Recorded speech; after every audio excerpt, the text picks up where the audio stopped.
Hey everybody, Papa Wiggs here with Wiggs. We're going to talk about Week 5 sleepers. Woohoo! So I'll jump start it. My first pick is Emmanuel Wilson here. I know a lot of people might think that this isn't a great pick, because they got Josh Jacobs. Who are the Packers playing? Anyways, I don't see. Oh, they're playing the Rams. And, but here's the thing. He's been getting more reps with the offense. He's gonna be an active part of this offense. They're playing this Rams defense, which is kind of struggling a little bit. I think that he's got an opportunity to have a really good game here, this week. So he's definitely one of my sleepers. With people having buys this week and stuff, and if you're looking for a flex and he's out there and you don't really have any other good options, you might want to consider him. My next guy is Antonio Gibson. Stevenson is being benched as the starter this week. The coach said he's still going to be playing. Mayo said he's still going to play, but he's not going to be starting. Gibson's going to be starting. Gibson's actually, I don't know what you think, Wiggs, and I know you're going to talk about him a little bit, but he actually hasn't been looking too bad so far this year. So maybe it'll be a good thing, for him. So I wouldn't be surprised. And who's New England playing? They're playing the Dolphins, and so I definitely think that they're going to try to keep that Dolphins offense off the field. Um, so yeah, he's my next sleeper. Jordan Whittington from the Rams. Of course, we just talked about the fact that they're playing the Packers. Whittington kind of broke out last week. He's a rookie for the Rams, and the one thing about Sean McVay is if you start showing that you can do stuff in his offense, he starts getting you the ball. So I got a feeling that he's actually going to have a good game here against the Packers, because I think Robinson is going to be obviously um, shadowed probably by those corners of the Packers and stuff. So I definitely think that he's someone that's worth taking a look at potentially a flex, depending on what you have for options.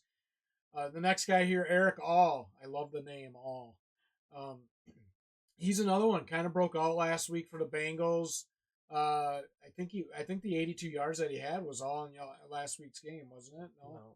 Okay. Well, I think he had 60 some yards last week. He had a decent amount. Yeah. So, anyways, they're saying that he could potentially take over for Gadzinski there. I think Burrow's building a relationship with them. They are playing the Ravens at home, and the Ravens got a tough D. So they're probably going to be using the tight ends a little bit just to open up the receivers there in Cincinnati. So definitely another option at tight end that you can think about to fill in for bye week. Anybody that's out on bye week. And then my last guy here, I usually don't like having two guys from the same team, but Dontavian Wicks. Again, we've talked about Wicks before. They're playing the Rams. They're having a little bit of controversy there in Green Bay with the receivers. Romeo Dobbs, they put on the injury reports. They said he was sick. I just read an article that said he's actually not been at practice the last 2 days because he's not happy with his role in the offense.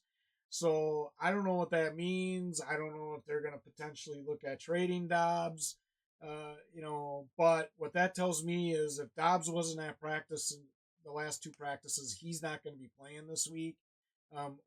He may be active, but he's probably going to have a very limited role in the offense. But it wouldn't surprise me if they make him inactive and they don't play him just because of what's going on there. So that tells me that Wicks is the next guy up, and anybody that's watched Wicks will probably agree with me here. He is definitely a weapon, especially on those deep routes and stuff. So I could definitely see Jordan Love, looking for him, especially with Reed, that's going to be garnering more attention from the Rams defense. So he's another one of my sleeper picks. Somebody that you definitely may want to look at as a flex option. Wiggs? Yeah, I like that Jordan Whittington pick. I think, like you said, their coach does like to utilize the talent once he sees it. I mean, we saw it last year with Puka when Cup was out of nowhere. Puka shined and he started getting him the ball more. And I could totally see Whittington, if he has a good week this week, end up being in that wide receiver like 3 role once Cup and Nakua come back. But I think he's primed to have a pretty good game, and I think he will end up having probably 100 yards in this game. Even if that sounds like a hot take, I think he's going to have a big game here against the Packers. And then that Eric All pick, I did stat check it. He had 30 yards last week, but he's averaged 4 receptions each of the last 3 weeks. He's caught 4 of 4. So Okay. So I was a little bit high on that, but yeah, yeah, I keep hearing him getting talked up, and yeah, he's averaged 4 receptions each of the last 3 weeks on 4 targets each game. So he's 12 of 12 and around 30 yards. Nothing crazy in yards, but when you're catching the ball 4 times, I mean you're averaging 7 points right there for fantasy. if I remember correctly, Whittington was out on the field quite a bit, He was out like 90% of the snaps ninety last week, percent of the snaps last week. So that's another. which is crazy because he wasn't hardly on the field the weeks prior, and then he kind of gets the boost. So it's nice to see they're trying to mix it up and give themselves a chance to win each week and realizing their talent. Because I think Whittington, in my eyes, just from last week alone, jumped ahead of Tyler Johnson and Robinson on that offense already. But to touch on Dontavian Wicks on my side here, I have been high with Wicks all year. I think when we did our rankings earlier on, I actually had him at the wide receiver 2 on this offense, with Watson being the 3. I think him and Jaden Reed are the 2 most talented receivers on this roster, and I could see them being a really nice 1-2 punch. If Romeo Dobbs is looking to be traded or whatever that situation is, I think that's probably just going to be best case scenario for the Packers.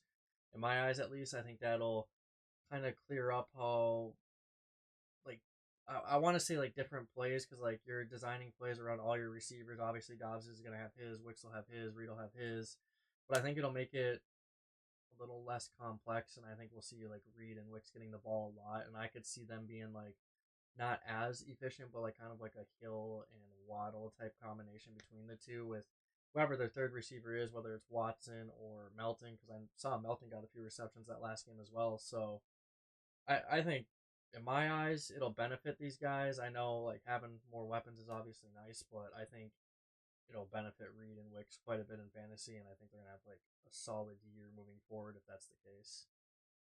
Antonio Gibson, this is just simply I put him as a sleeper simply because the offensive line of the Patriots sucks right now. Otherwise, I probably would have him as a starter, to be honest, because Gibson has shown in the past that he is a really good, reliable flex option, whether he was splitting reps with Robinson or even his first few years in the league when he was taking the majority of the reps. I just think he's good enough to be a start behind a line that can consistently block. Patriots haven't shown that so far, so I can't put him at a starting spot, so I just slid him into the sleeper role. For all we know, this week he could pop off receiving the ball and even running the ball, so I think this week, if you want to start him, you could take a chance there at the sleeper or at the flex spot, but sleeper at best. Maybe in the weeks moving forward, he proves to us that he can be reliable at that flex spot. And then I got Michael Wilson here as my third option. I think Marvin Harrison is going to be drawing in a lot of the attention from the 49ers defense. I think that's just going to open up things here for Wilson and Dortch in this offense. I struggled to pick between the two, but I think Wilson right now is more reliable than Dortch. But I wouldn't be surprised if someone like Dortch came out and had a really good game, because Murray's shown over the last few years that he does like to throw Dortch's way, especially when his top receiver is being heavily guarded. So it wouldn't surprise me if Dortch had a good game as well. But I went with Wilson because I just think he'll be a more reliable touchdown option, and I think he'll have a good 70 to 80 yard game here. And then lastly, I went Tyrone Tracy, mainly as a sleeper due to the fact that Malik Neighbors is out.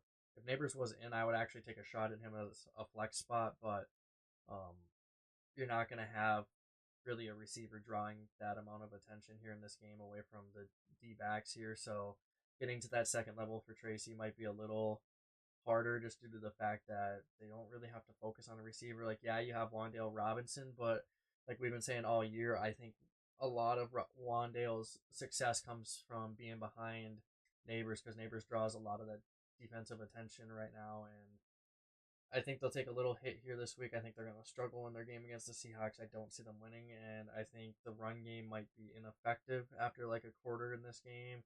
and that's where I could see maybe Tracy getting a few more receptions and having that sleeper potential of maybe he catches the ball 5 or 6 times for like 60 yards in this game. Yeah, no, I like that pick. Another person to keep an eye on, this week is maybe Darius Slayton for the Giants.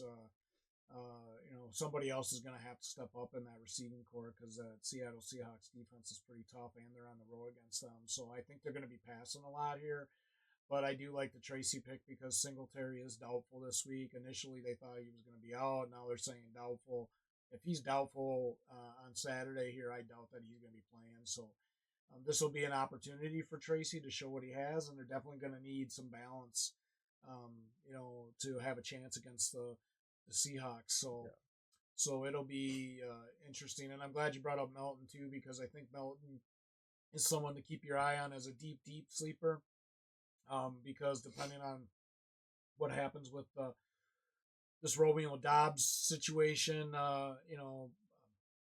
could shoot him up, on the depth chart. So, and obviously they got Christian Watson out right now, so that doesn't help either. So it'll be interesting to see. It's going to be an interesting few weeks coming up here because the trade deadline's coming up. Actually, the trade deadline's on the same day as election day, so it'll be interesting to see what these teams end up doing here in the next few weeks. So I think we're going to start hearing a lot of talk about potential trade candidates and stuff like that. So yeah. So anyways, with that, Wiggs, you got anything to add? Nope. All right. Well, hey, check us out at Fantasy Fools PPR on YouTube. We're also out on Snap, X, TikTok, and Instagram. Like, share, subscribe. We hope you're finding this content useful and as another resource for your fantasy football lineups. And until next time, we'll see you soon.